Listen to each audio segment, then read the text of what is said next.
Nagbabalik ang PTV Balita ngayon. Bumaba sa 7.9 million ang bilang ng mga Pilipinong walang trabaho nitong third quarter.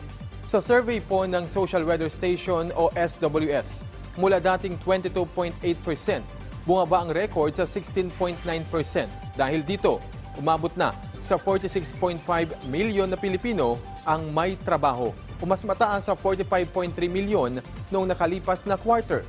Ginawang basehan sa survey ang mga manggagawa na voluntaryong umalis sa trabaho, unang beses na naghahanap ng trabaho at nawala ng trabaho dahil sa usaping pang-ekonomiya.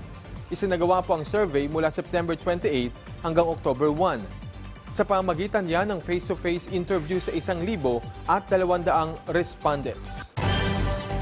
Samantala, hindi kayat ng Department of Trade and Industry o DTI ang publiko na maging mapanuri sa pabiling o sa bibiling pailaw o paputok.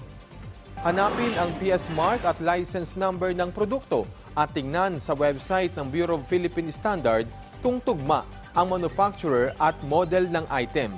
Patunay yan na dumaan sa safety at quality check ng pamahalaan.